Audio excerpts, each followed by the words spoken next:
어머님 앞으로 남겨진 재산으로 금거북이도 사고 해외 부동산도 마련하고 자식들 차도 한 대씩 바꿔주신다고요?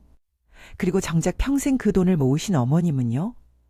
살던 집을 담보로 대출받아 생활하시다가 그것도 여의치 않으면 결국 막내 아들인 저희 집에 들어와 살게 하면 그만이라고요?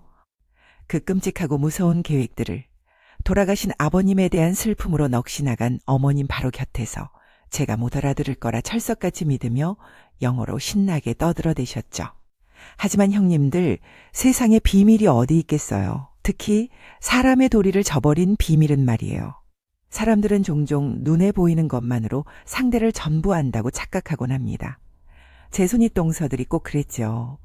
그들에게 저는 그저 의사, 변호사, 교수를 남편으로 둔 자신들과는 달리 평범한 사업가와 결혼한 막내동서일 뿐이었습니다. 고등학교만 졸업했다는 사실은 그들에게 아주 좋은 무시의 구실이 되어주었고요. 그들은 단 한 번도 제게 과거에 어떤 삶을 살았는지, 제 머릿속에 무엇이 들어있는지, 그리고 제 가슴속에 어떤 꿈을 품고 사는지 궁금해한 적이 없었습니다. 그저 자신들이 만든 틀 안에 저를 가두고 마음껏 비웃고 동정하며 우월감을 느꼈지요. 왜 그토록 오랜 시간 그 모든 멸시를 묵묵히 견뎌냈냐고요.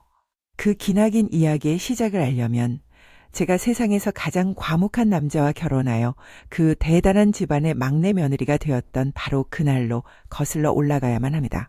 모든 비극과 희극은 바로 거기서부터 시작되었으니까요. 저희 시댁은 흔히들 말하는 있는 집이었습니다. 시아주버님 세 분은 각각 의사, 변호사, 그리고 대학 교수라는 번듯한 직업을 가지고 계셨죠. 그분들의 아내. 그러니까 저의 손윗동서들 또한 그에 걸맞게 화려한 배경을 자랑했습니다. 어학연수 한번 가는 것도 큰일이던 시절. 둘째 형님은 미국과 중국에서 각각 2년씩 단순한 연수가 아닌 정식 학위까지 받아온 재원이었고 나머지 두 형님 역시 교환학생에서 외국물을 먹어본 분들이셨죠. 그래서였을까요? 명절에 다 함께 모이는 날이면 전들 이 자리가 가족 모임인지 아니면 무슨 국제학술대회인지 헷갈릴 지경이었습니다. 그분들 입에서 나오는 말들은 언제나 자신의 높은 학식과 견문을 과시하는 내용들로 가득했으니까요. 참 아이러니한 것은 그렇게 대단한 경력을 가진 세 분 모두가 결혼과 동시에 일을 그만두고 전업주부가 되었다는 사실입니다. 남편들이 이렇게 잘 버는데 여자가 밖에서 힘들게 일하는 것보다 집에서 아이 잘 키워서 나라에 이바지하는 게 훨씬 애국하는 길이지. 이것이 형님들의 지론이었죠. 하지만 저는 달랐습니다. 저는 제 일이 좋았고 오히려 아무것도 하지 않고 집에만 있으면 온몸이 쑤시고 병이 나는 기분이었습니다. 그래서 결혼 후에도 일을 계속했죠. 다른 사람들은 모두 일하는 저를 부러워했지만 이상하게도 이 집안에서 딱 3명의 형님들만이 저를 안쓰럽게 여겼습니다. 그날도 거실 소파에 나란히 앉아 우아하게 찻잔을 들고 있던 형님들이 저를 향해 혀를 차며 말문을 열었습니다. 새아가 일하는 건 여전히 힘들지? 우리 막내 도련님이 조금만 더 힘을 내주면 좋을 텐데 언제까지 그렇게 아등바등 살 거야? 큰형님의 걱정 어린 말투 속에는 날카로운 가시가 숨어 있었습니다. 저는 애써 미소를 지으며 대답했습니다. 아니에요, 형님. 저는 지금도 충분히 행복하고 만족해요. 그러자 옆에 있던 둘째 형님이 피식 웃으며 거들었습니다. 형님, 뭘 모르고 하시는 말씀이세요? 막내 동서는 지금 생활에 만족할 거예요. 더 좋은 세상을 겪어보지 못했으니까 지금이 전부인 줄 아는 거지. 그 말에 셋째 형님이 기다렸다는 듯 맞장구를 쳤습니다. 딱 그 짝이라니까요. 고기도 먹어본 사람이 맛을 안다고 평생 밥에 물 말아 먹던 사람 앞에 진수성찬을 차려주면 뭘 집는지 아세요? 제일 값싼 김밥이랑 떡볶이부터 집는다잖아요. 세 사람은 뭐가 그리 재미있는지 자기들끼리 까르르 웃음을 터뜨렸습니다. 그 웃음소리가 제 심장을 핥히는 것 같았지만 저는 그저 묵묵히 과일을 깎을 뿐이었습니다. 아, 그러고 보니 동서 뷔페 가면 뭐부터 먹어? 설마 진짜 김밥이나 떡볶이 먹는 건 아니지? 먹고 싶으면 먹을 수도 있죠, 뭐. 제 무심한 대답에 큰형님은 답답하다는 듯이 저를 가르치기 시작했습니다. 저 순진한 것 좀 봐. 동서 내가 알려줄게. 뷔페 같은 데 가서는 김밥, 잡채, 떡볶이 이런 걸로 배 채우는 거 아니야. 무조건 해산물이랑 고기.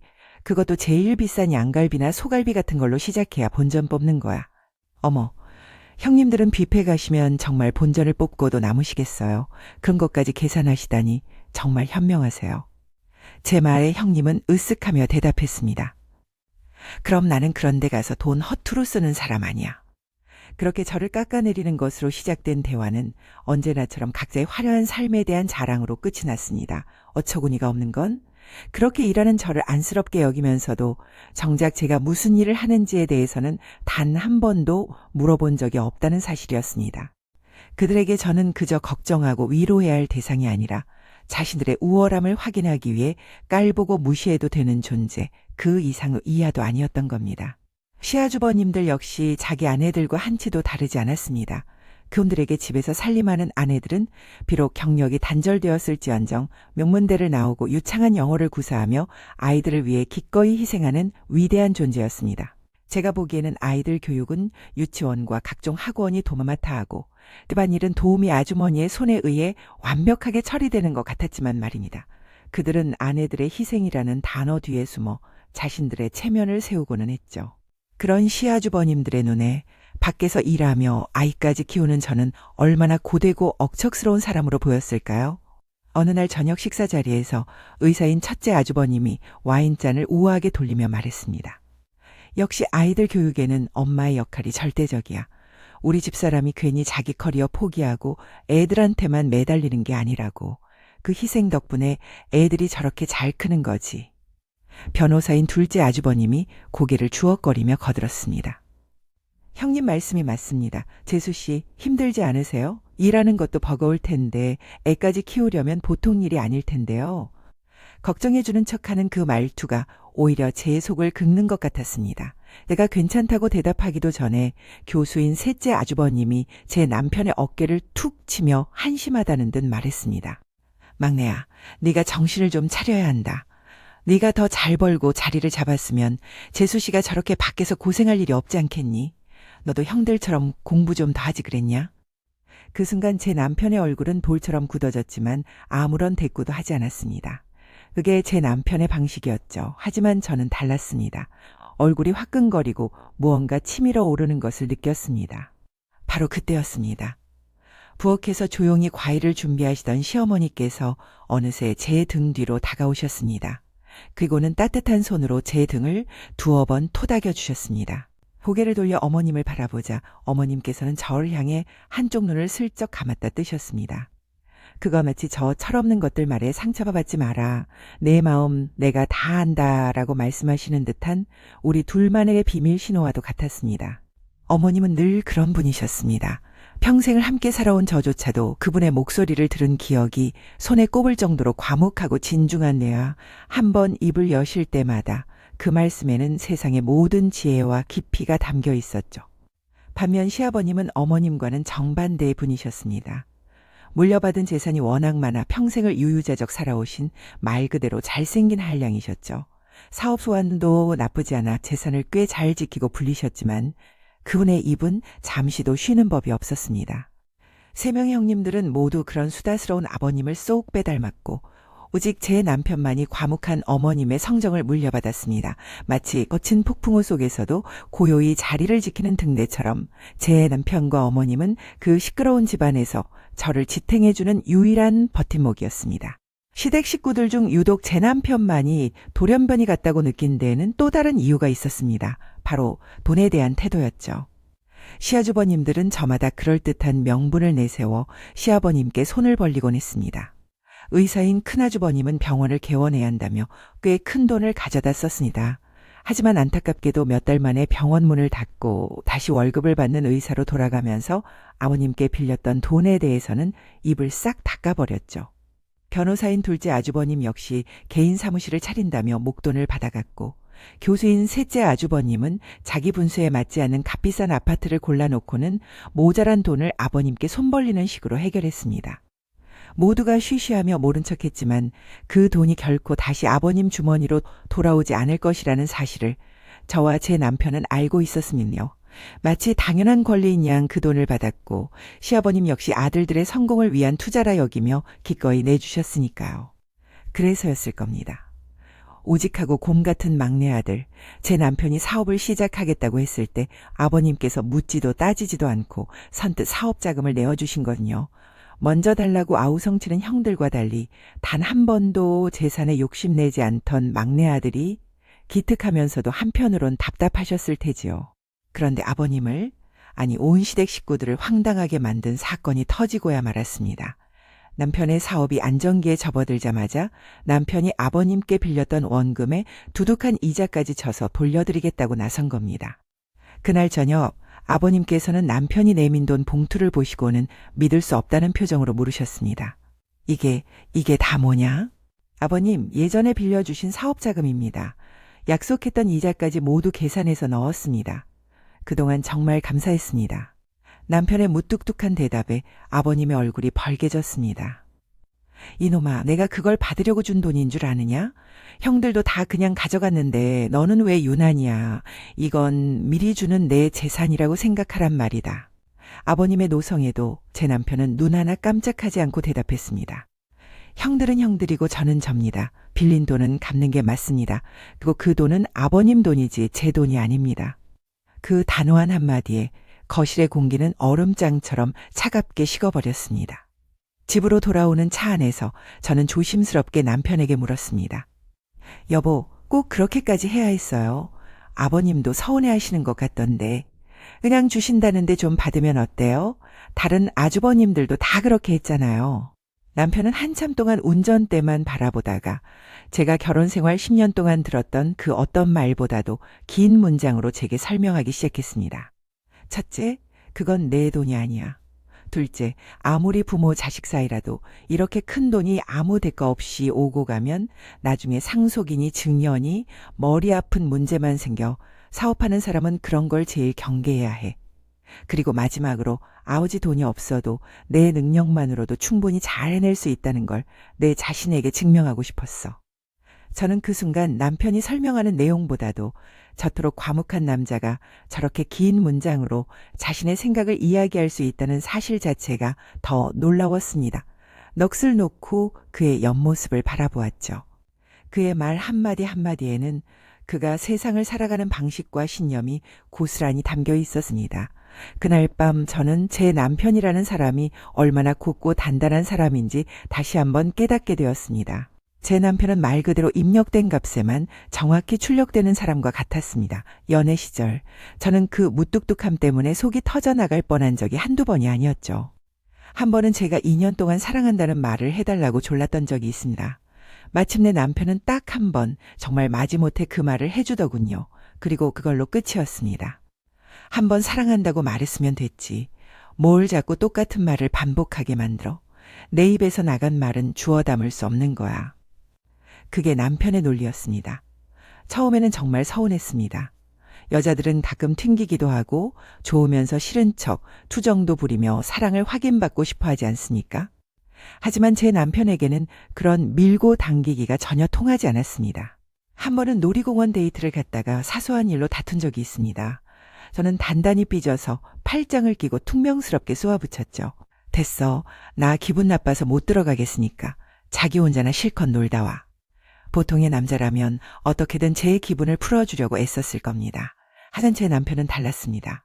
그는 두 번 다시 묻지 않고 정말로 저를 놀이공원 입구에 덩그러니 남겨둔 채 혼자 안으로 들어가 버렸습니다.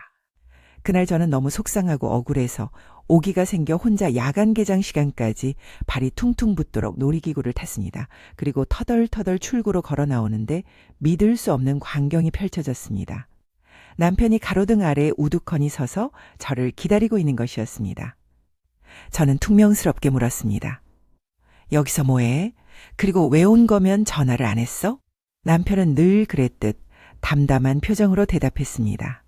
혼자 있고 싶다고 했잖아. 그런데 밤늦게 혼자 집에 가는 건 위험할 것 같아서 데려다 주려고 기다렸지. 그 순간 저는 깨달았습니다. 이 남자가 저를 정말로 아주 깊이 사랑하고 있다는 것을요.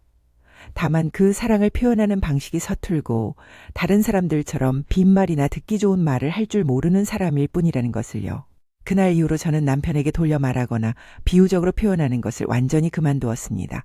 그와 소통하기 위해서는 제가 그의 언어에 맞춰야 했으니까요. 하지만 이런 성격의 남자가 과연 험난한 사업의 세계에서 살아남을 수 있을까 걱정이 되는 것은 어쩔 수 없었습니다. 그 걱정은 남편의 회사 직원들을 만나고 나서야 눈 녹듯 사라졌습니다. 한 번은 사업 초창기에 직원 몇 명을 집으로 초대해 조촐한 집들이를 한 적이 있습니다. 그때 직원들이 제게 이구동성으로 이런 말을 했습니다.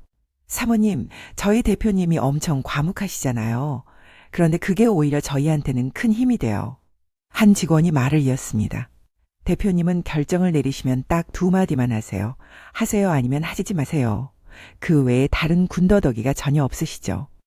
그러니 저희는 하세요라는 말씀을 들으면 어떻게든 더 좋은 결과를 내기 위해 아이디어를 짜내고 하지 마세요라는 말씀을 들으면 왜 안 되는지 이유를 찾아내서 되게 만들 방법을 고민하게 되더라고요. 어떻게 보면 대표님의 그 무뚝뚝함이 저희 직원들을 성장시키는 원동력이 되는 셈이죠. 그 자리에 함께했던 남편에게 사내 벤처를 허락해 주신 원래 회사 대표님께서도 제게 다가와 슬며시 말씀하셨습니다. 사모님, 우리 최 대표가 말수가 없어서 답답할 때가 많죠? 그래도 저 친구 속은 아주 진궁인 거 아시죠? 그럼요, 대표님. 제가 그걸 모르고 결혼했겠어요? 허허, 역시. 혹시라도 살다가 너무 답답해서 속 터질 것 같으면 저한테 바로 전화하세요. 제가 아주 단단히 혼주를 내줄 테니까. 제가 예전에 사모님 아버님께 도움받은 게 많아서 이렇게라도 갚아야 마음이 편합니다. 그제야 저는 남편이 집에서뿐만 아니라 밖에서도 꼭 필요한 말 외에는 하지 않는다는 사실을, 그리고 그의 그런 묵직한 진심을 알아보는 사람들이 그의 곁을 지키고 있다는 사실을 깨달았습니다. 그러니 제가 그의 아내로서 더 이상 무엇을 걱정하고 불안해할 필요가 있겠습니까?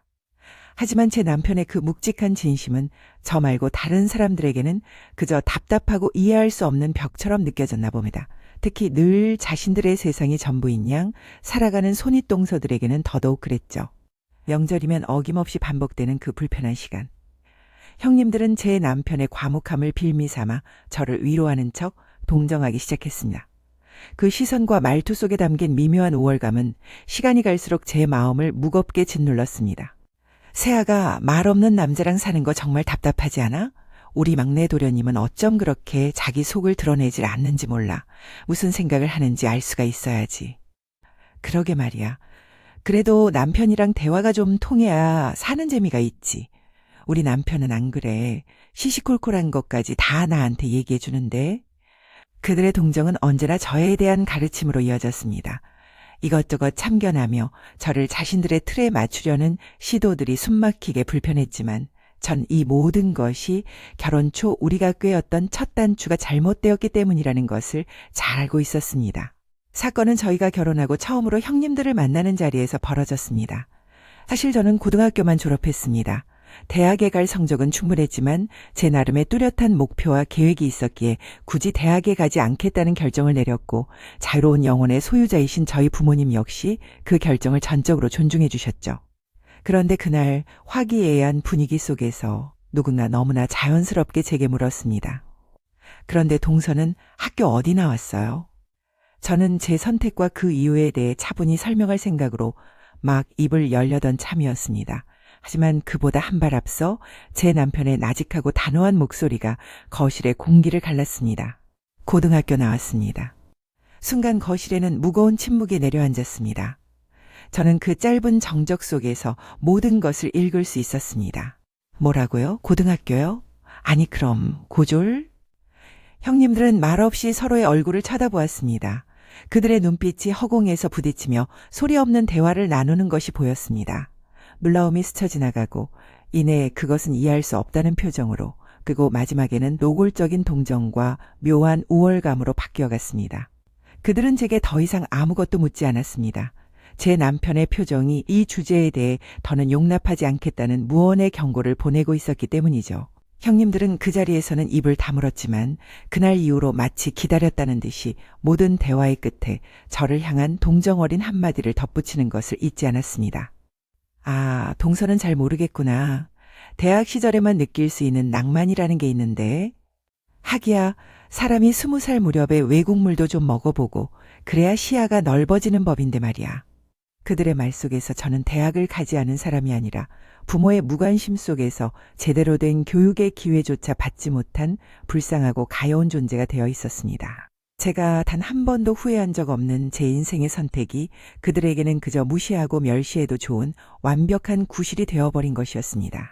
형님들의 그릇된 확신은 제가 결혼하고 1년 뒤 첫 아이를 가졌을 때 더욱 견고해졌습니다. 임신 소식을 전하자마자 축하의 말 대신 걱정 어린 충고가 쏟아졌습니다. 어머, 정말 축하해. 그런데 세아가 이제부터 정말 정신 바짝 차려야 해. 큰형님의 의미심장한 말에 둘째 형님이 고개를 끄덕이며 말을 받았습니다. 맞아요, 형님. 아이 교육은 뱃속에서부터 시작되는 거예요. 동서가 자라온 환경처럼 아이를 너무 방임주의로 키우면 절대 안. 이 집안 아이들은 달라요. 방임주의. 그 단어가 비수처럼 날아와 제 가슴에 깊이 박혔습니다. 저희 부모님을 제가 살아온 그 빛나던 시간들을 아무것도 모른 채 멋대로 재단하고 모욕하는 그들의 오만함에 피가 거꾸로 솟는 것 같았습니다. 그 순간 제 머릿속에는 까맣게 잊고 있던 어린 시절의 한 장면이 영화처럼 선명하게 떠올랐습니다. 7살의 어느 비오는 주말 오후였습니다. 저는 거실 바닥에 배를 깔고 엎드려 아빠가 읽어주는 동화책에 푹 빠져 있었죠. 사자와 토끼가 친구가 되는 이야기였습니다. 아빠, 응, 우리 딸. 그런데 사자는 정말로 이렇게 커요? 그림책에서는 토끼가 정말 개미처럼 작게 보이는데 실제로도 그래요? 제 순진한 질문에 출근 준비를 위해 넥타이를 매고 계시던 아빠는 잠시 동작을 멈추셨습니다. 그리고는 제 눈을 가만히 들여다보시더니 무언가 결심한 듯한 표정으로 갑자기 수화기를 드셨습니다. 김 부장, 나 오늘 급한 일이 생겨서 회사 못 나궁. 아주 중요한 일이야. 우리 딸 인생에서 어쩌면 가장 중요한 질문이 터졌거든. 전화를 끄는 아빠는 넥타이를 풀어던지고는 옷장으로 걸어가셨습니다. 그리고는 편안한 청바지와 티셔츠로 갈아입고 나오셔서 제게 손을 내미셨죠. 가자, 우리 딸. 궁금한 게 생겼을 땐 책상에 앉아서 상상만 하는 게 아니야. 직접 가서 눈으로 확인해야지. 그렇게 그날 아빠의 회사는 하루 문을 닫았고 우리는 온 가족이 함께 동물원으로 향했습니다. 그런 아빠의 즉흥적인 결정에 익숙했던 엄마는 즐겁게 웃으며 제안하셨습니다. 동화작가였던 엄마의 눈은 언제나 호기심으로 반짝였습니다. 와, 갑자기 동물원이라니. 너무 신난다. 좋아. 대신 우리 오늘 미션 있어. 우리가 만나는 동물들에 대한 이야기로 세상에 단 하나뿐인 우리만의 동화책을 만들어 오는 거지. 우리 꼬마 작가님 할 수 있겠어? 그날 저는 그림책 속의 평평한 그림이 아닌 살아 숨쉬는 거대한 사자의 위용을, 제 눈앞에서 당근을 아삭아삭 씹어먹는 자그마한 토끼의 존재를 온몸으로 느꼈습니다. 분수를 배울 땐 피자를 시켜 함께 조각을 나누며 배웠고 에너지의 원리를 배울 땐 온갖 실험 도구를 만들어 집안을 난장판으로 만들며 배웠습니다. 이것이 제가 자라온 세상이었습니다. 즉흥적으로 보일지 모르지만 모든 순간은 살아있는 배움의 연속이었습니다. 그런 부모님이셨기에 제가 대학이라는 정해진 길을 가지 않겠다고 했을 때 두말 없이 제 선택을 믿고 지지해 주실 수 있었던 겁니다. 형님들이 감히 방치와 무관심이라는 단어로 모욕할 수 있는 그런 분들이 아니란 말입니다. 저는 주먹을 꽉 쥔 채 그저 희미하게 웃어 보일 뿐이었습니다. 어차피 이들에게는 아무리 설명해도 이해하지 못할 세상의 이야기일 테니까요. 그렇게 저를 판단하는 그들의 시선은 제 남편이 저에게 했던 또 다른 말 한마디를 떠올리게 했습니다. 그런 걸로 사람을 재단하는 사람들은 나중에 또 다른 기준이 생기면 그걸로 상대를 괴롭히기 시작할 거야. 거기에 맞추기 시작하면 끝도 없어. 그냥 당신은 당신의 기준으로 살면 돼. 남편의 말은 늘 옳았습니다. 정말로 그 집안의 형제들 중 제 남편만이 유일하게 다른 종족 같았고 나머지는 놀라울 정도로 서로를 닮아 있었습니다. 남들의 시선이 중요하고 보여지는 삶이 전부인 사람들. 그들의 가치관이 얼마나 저와 다른지를 뼈저리게 느꼈던 사건이 있었습니다. 저희의 첫 번째 결혼 기념일이었죠. 기념일을 며칠 앞둔 저녁, 남편이 무심한 표정으로 툭 한마디를 던졌습니다. 이번 기념일에는 거기 한 번 더 가고 싶어. 남편이 말한 거기는 얼마 전 회사 차원에서 봉사활동으로 다녀왔던 노숙자 쉼터였습니다. 그곳에서 마주했던 사람들의 공허한 눈빛이 며칠 내내 남편의 마음을 무겁게 짓눌렀던 모양입니다. 저는 망설임 없이 고개를 끄덕였습니다. 좋은 생각이에요. 근사한 레스토랑에서 밥을 먹는 것보다 우리에게 의미 있는 날에 함께하는 게 훨씬 더 뜻깊을 것 같아요. 그렇게 저희 부부의 첫 결혼 기념일은 조금 특별한 방식으로 채워졌습니다. 그리고 며칠 뒤 시댁 식구들이 모두 모인 자리에서 그 일이 터지고야 말았습니다.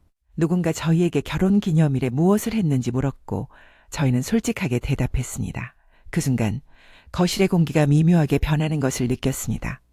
잠시 동안의 정적을 깬 것은 둘째 형님이었습니다. 어머 세상에, 그거야말로 진정한 노블레스 오블리주 아니니? 형님은 무릎을 탁 치며 감탄하는 척했지만 그 눈빛에는 조롱의 빛이 서려 있었습니다. 나중에 우리도 애들 데리고 가서 사진이라도 한 장 찍어둬야겠다. 요즘엔 그런 것도 다 스펙이래. 그 말에 저는 아무 대답도 할 수 없었습니다. 봉사활동이 언제부터 사진을 찍기 위한 행사가 되었던가요? 셋째 형님이 의심스러운 눈초리로 저를 위아래로 훑으며 말했습니다. 아니 그런데 동서는 왜 굳이 그런 고생을 사서 해? 딱히 사회적으로 그런 활동이 필요한 사람처럼 보이지는 않는데? 그러더니 무언가 대단한 사실을 깨달았다는 듯이 목소리를 높였습니다. 아, 혹시 요즘 유행하는 SNS 같은 거 열심히 하는 거 아니야? 거기에 올릴 사진이라도 필요했어? 그 순간 제 귀를 의심했습니다. 제가 뭐라 반박하려 입을 여는 바로 그 찰나 맞은편에 앉아있던 남편이 저를 보며 미간을 살짝 찌푸리고는 아무도 눈치채지 못하게 고개를 아주 천천히 가로저었습니다. 그만둬, 저 사람들과는 말이 통하지 않아. 그의 눈빛은 그렇게 말하고 있었습니다. 저는 터져나오려는 말을 간신히 삼키고 억지 미소를 지었습니다. 그날 밤 저는 깨달았습니다. 시간이 흐른다고 해서 그들의 편견이 사라지지는 않을 것이라는 사실. 오히려 그들의 무시는 시간이 지날수록 더욱 교묘하고 날카로운 형태로 제 삶을 파고들기 시작했습니다. 그 어떤 말도 상처가 되지 않는 단단한 마음을 가졌다고 자부했지만 그날만큼은 예외였습니다. 평생을 강인하게만 살아오셨던 엄마가 유방암 수술을 받으셨거든요. 수대 위에서 작아졌던 엄마의 어깨에 마취에서 깨어나며 희미하게 저를 찾던 그 목소리가 며칠 밤낮으로 제 가슴을 헤집어 놓았습니다. 수술 후 엄마는 속옷을 입는 것조차 힘들어하셨습니다. 거친 봉제선과 꽉 조이는 와이어가 수술 부위를 스칠 때마다 엄마의 얼굴에는 말없는 고통이 스며 나왔습니다. 그걸 지켜보는 제 마음은 갈기갈기 찢어지는 것만 같았죠. 달로서 제가 해드릴 수 있는 것이 무엇일까? 그저 엄마의 고통을 조금이라도 덜어드리고 싶다는 생각, 그것 하나뿐이었습니다. 그래서 저는 큰 마음을 먹고 백화점으로 향했습니다. 비록 가격은 비싸지만 그만큼 부드럽고 편안해서 환자들도 많이 찾는다는 속옷 브랜드가 있다는 말을 들었기 때문입니다. 조용한 음악이 흐르는 고급스러운 매장 안에서 저는 아기 옷을 고르듯 신중하게 속옷을 살폈습니다. 부디 이 부드러운 감촉이 엄마의 상처를 조금이나마 감싸주기를 바라면서요. 바로 그때였습니다. 등 뒤에서 제 이름을 부르는 날카로운 목소리에 온몸의 신경이 곤두서는 것 같았습니다. 동서? 고개를 돌리자 아니나 다를까 온갖 명품으로 지장한 셋째 형님이 놀란 토끼 같은 눈으로 저를 쳐다보고 있었습니다. 어머, 동서 아니야? 동서가 이런 곳은 어쩐 일이야? 그 말 속에 담긴 의미를 제가 모를 리 없었습니다. 내가 감히 이런 곳에 라고 말하는 듯한 그 노골적인 시선에 제 얼굴이 화끈 달아올랐습니다. 아, 형님, 안녕하세요. 저 어머니 속옷 좀 사다 드리려고요. 제 대답에 형님은 더욱 과장된 몸짓으로 제 손에 들린 속옷을 가리켰습니다. 어머나, 이 브랜드로? 동서 이 브랜드가 얼마나 비싼지는 알고 사는 거야? 네, 그럼요. 세상에 요즘 막내 도련님 사업이 아주 잘 되나 보네. 이런 걸 다 사줄 생각을 하고. 아니요, 남편이랑은 상관없어요. 그냥 제가 저희 엄마 사드리는 거예요. 어머머, 친정 어머니랑 사이가 정말 좋은가 봐. 이런 비싼 걸 눈 하나 깜짝 안 하고 덥석덥석 사주는 걸 보니. 그때부터 제 기분은 바닥으로 곤두박질 치기 시작했습니다. 하지만 형님은 제 기분 따위는 안중에도 없다는 듯 쉴 새 없이 이상한 소리를 늘어놓았습니다. 이 속옷이 어느 나라 디자이너의 역작이며 한정판으로만 나와서 돈이 있어도 구하기 힘든 물건이라는 둥 알아듣지도 못할 소리를 옆에서 계속 짓거렸습니다. 그 뉘앙스는 명백했습니다. 이곳은 너 같은 사람이 올 곳이 아니며 내가 들고 있는 그 물건은 내 분수에 맞지 않는 사치품이라는 것. 저는 대충 대화를 마무리하고 그 자리를 피하려 했습니다. 하지만 형님은 끈질기게 저를 따라다니며 혼잣말처럼 계속 중얼거렸습니다. 정말 신기하네. 백화점에서 동서를 만날 거라고는 상상도 못했는데 그것도 이런 명품 매장에서 마주칠 줄이야. 제야 못 올 곳이라도 온 사람처럼 호들갑을 떠는 그 모습에 그동안 나를 대체 어떤 사람으로 생각하고 있었던 건가 싶어 어이가 없었습니다.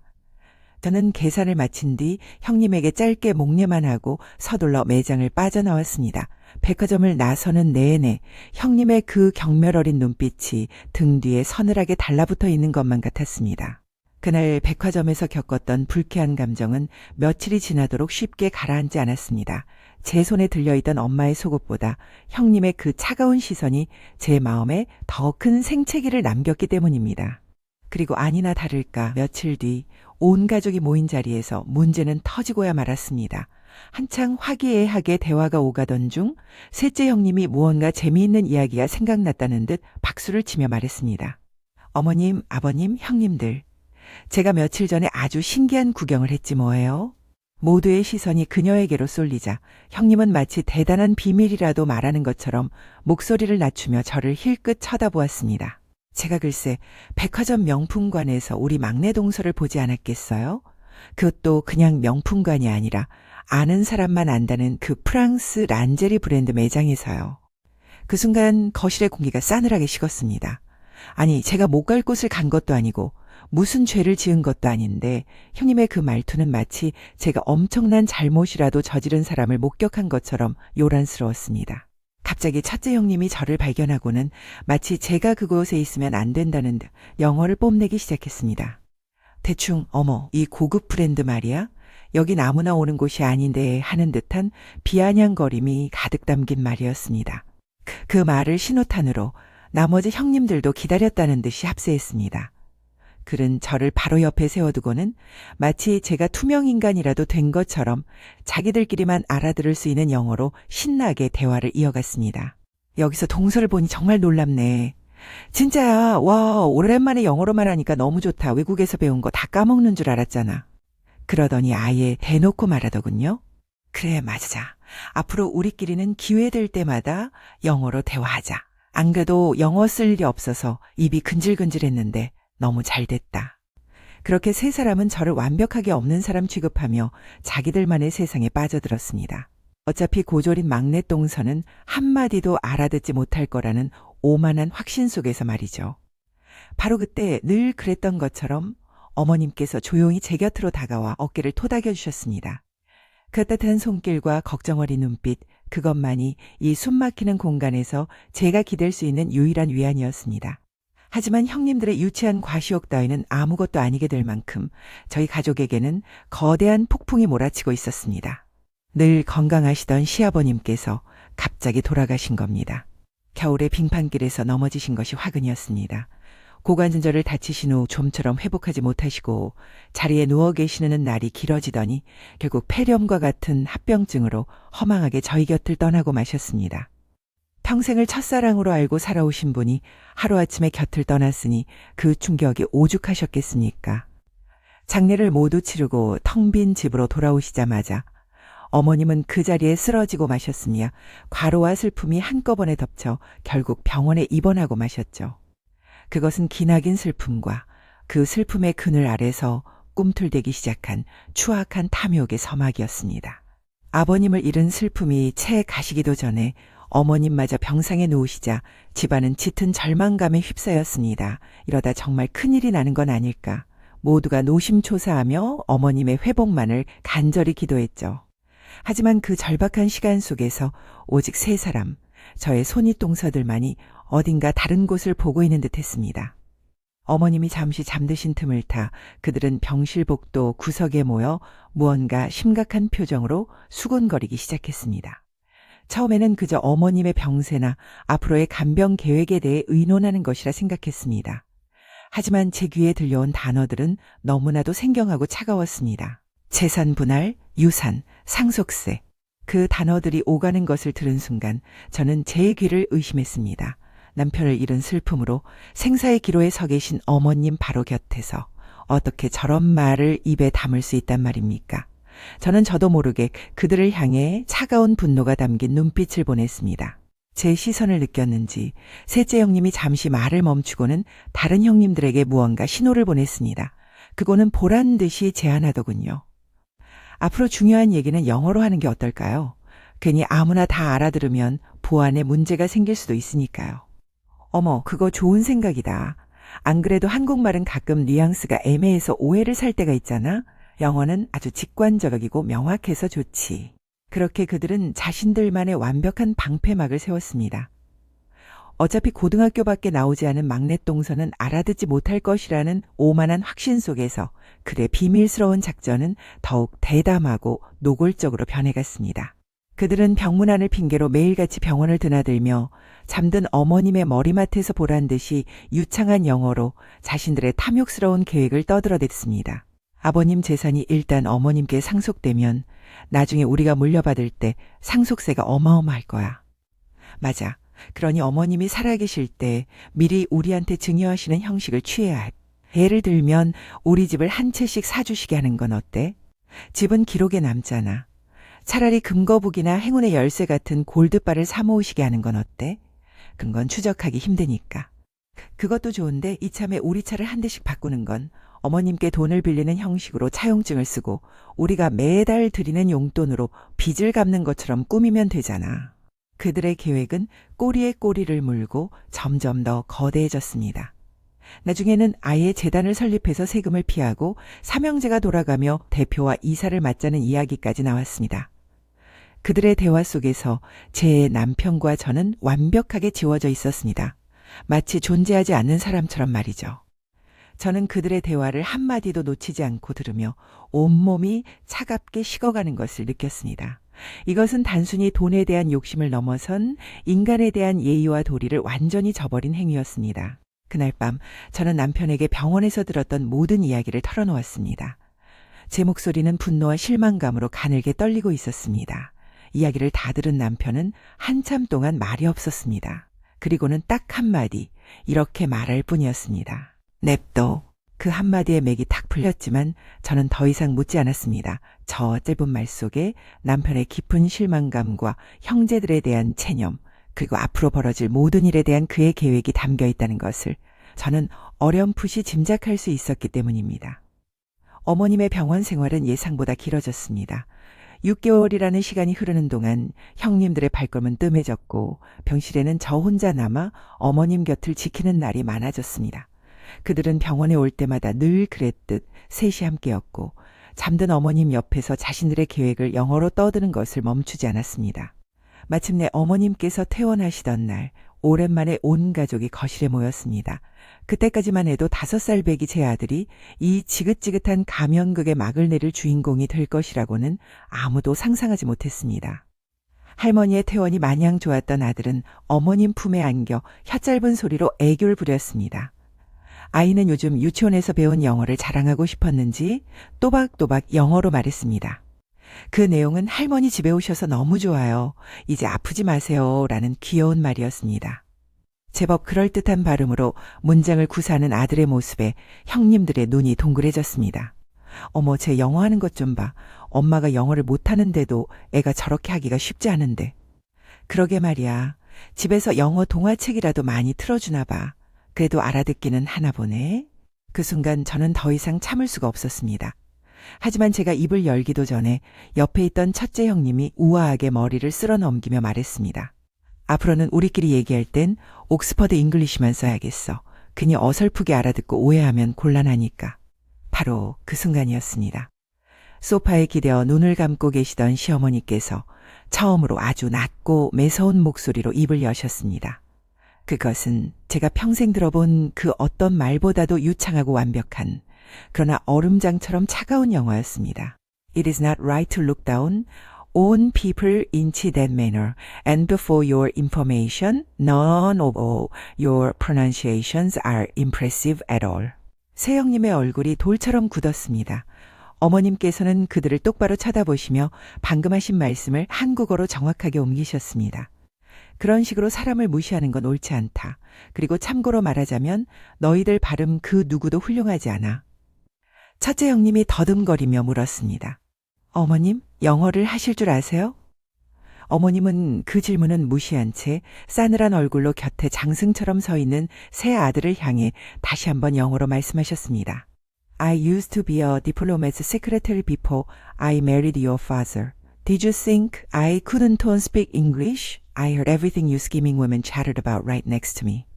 그리고 온 가족이 들을 수 있도록 마치 선언하듯 한국말로 이으셨습니다. 나는 네 아버지와 결혼하기 전에 외교관 비서였다. 내가 영어를 못할 줄 알았더냐? 네 계집애들이 내 옆에서 온갖 음흉한 계획을 짓거리는 걸 내가 다 듣고 있었다. 어머님의 시선이 제게로 향했습니다. 그리고 넷째야, 너도 들은 게 좀 있지 않니? 그제야 저는 기다렸다는 듯 입을 열었습니다. 네, 어머님. 형님들 계획에 따르면 어머님께서는 돌아가시기 전에 재산으로 금거북이도 사셔야 하고 해외 부동산이며 차도 사주셔야 할 것 같아요. 그리고 마지막에는 저희랑 함께 사시고요. 제 말에 둘째 형님이 기겁하며 소리쳤습니다. 뭐야? 동서가 그걸 어떻게 다. 너도 영어 할 줄 아는 거야? 제가 대답하려던 바로 그 순간 거짓말처럼 남편의 휴대폰이 울렸습니다. 남편은 태연하게 전화를 받았습니다.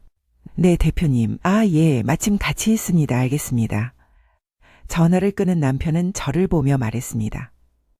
당신 옛날 회사 대표님이 이번에 실리콘밸리로 출장 가시는데 통역사가 영 마음에 안 든다고 당신이 좀 도와줄 수 있겠냐고 하시네.